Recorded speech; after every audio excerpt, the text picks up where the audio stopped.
What's up, everybody? I'm just making this video because I'm so disappointed in my church right now. We go to one community church in Plano. They have it's grown pretty big now. They have like 5, I think, churches now, but the one in Plano is the main one. For the men's conference, our Reverend is having Deion Sanders as one of the speakers.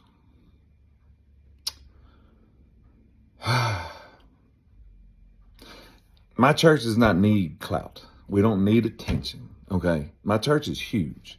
Like I said, we have like 5 locations. The main one we go to is pretty big. Why are you having someone who is clearly not a Christian and plays with God and claims to be a Christian and even goes on like podcasts and stuff like he's a preacher or something? Why are you having him address us at a men's conference? How is a man who's been divorced for cheating on his wife and who recently dumped his girlfriend because she wanted to get married and he had no intentions of that? This is a single divorced man who's got divorced for infidelity. How the hell is he going to tell us about being good men? Deion, let me tell you something. There's one thing I can't stand just about more than anything. It's fake Christians. Okay? And there's way too much of that going on. Just because you mention God and Jesus when you talk does not make you a Christian. Your Christianity is defined by your actions more than your words. There's really, honestly, not much Christian at all about Deion. Think about it. You know, and like the divorce, like, well, that was in the past. First of all, he was claiming to be a Christian back then and a preacher. And he plays with God. He literally said, you can look it up, he didn't pay a contractor that worked on his house because he claimed God told him not to pay them. That's a Christian? Someone who plays with God like that? Then let's look like his recent actions. Like I said, the dumping the girlfriend, that was just last year. That wasn't a long time ago. Okay? Deion has gangster rappers, guys who are real thugs in the streets, who have killed people and stuff recently. He has them addressing his team. He plays gangster rap music during practice and in the locker room. He has a freaking DJ in there playing music with cuss words, talking about violence and degrading women and stuff. That's what he pumps into his practices and locker room. This guy invites Instagram whores to address his team. This guy has, like I said, guys who have literally killed people recently in the last few years. He has them on the sidelines. Now, not everybody he had on the sideline was like that, of course. I'm talking about the ones that description fits, okay? I'm not talking about Master P. All right? Master P ain't been in the streets in decades. Master P ain't killed nobody. Now, his music is kind of gangster, but when was the last time Master P music came out? The 90s? Early 2000s? Like, so some of those, yeah, they're not, that's cool. But like, why are you having people who are currently criminals? Not people who were in the streets in the past, like Jay-Z and stuff. Not in Master P. Not them. You have people who are still involved in the streets. You have people that still currently promote violence and all this stuff. You have them around your team. That's a Christian? I ain't never heard of a Christian that does that. You know why? Because that ain't Christian behavior, buddy. You're doing the work of the devil. You're the opposite of a Christian, Deion. You have no business trying to address men and tell them how to be better. You have no business doing that. You have a unbelievable gift as an athlete. One of the greatest gifted athletes ever. It's indisputable. But he's been living off of that his entire life.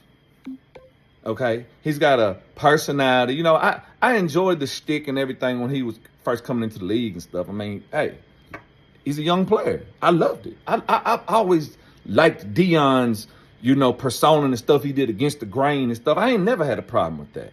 You're a football player. You're young. Do you, bro? As long as you ain't hurting nobody, do you. You know what I'm saying? But, bro, you're in your 50s. And you're still riding that same way. You are still acting the same as you did in freaking college, bro. That is not that. And you're going to tell us how to grow as men? You haven't grown as a man in 30, 40 years.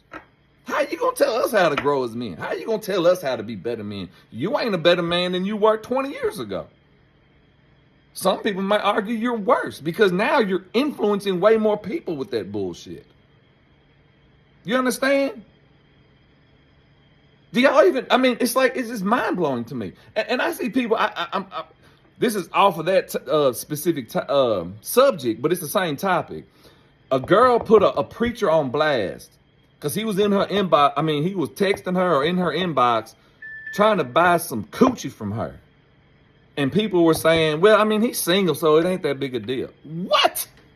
So the church buying coochie with the church's, a preacher buying coochie with the church's money is not bad? That's cool. That's not. He could still be a Christian and buy coochie with the church's money, even if it wasn't the church's money. Yeah, that's cool to y'all. You think that kind of man should be leading a congregation? Y'all are lost, okay?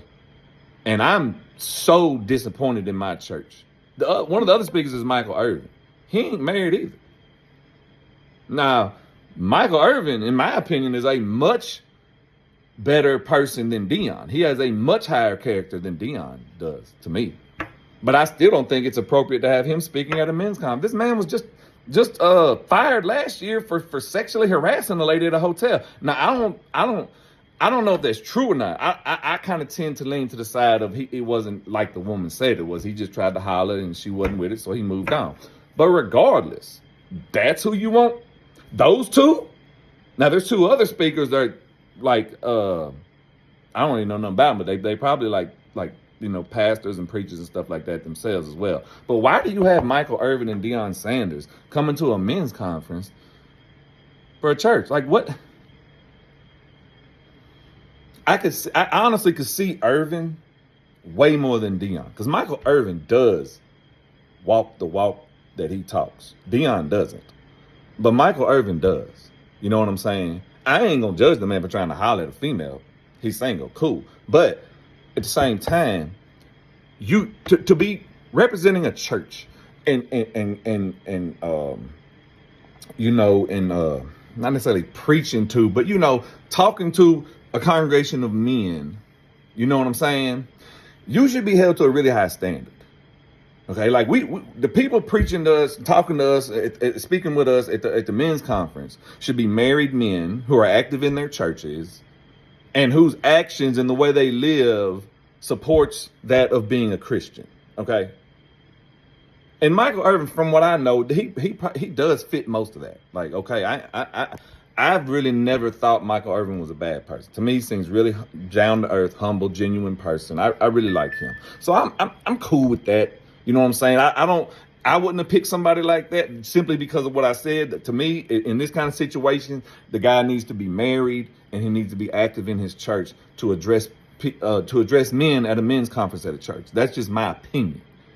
But as far as Michael Irvin, cool. I feel like Michael Irvin's a good person. He probably has a lot of good stuff to say. I'm cool with that. But Deion has zero business.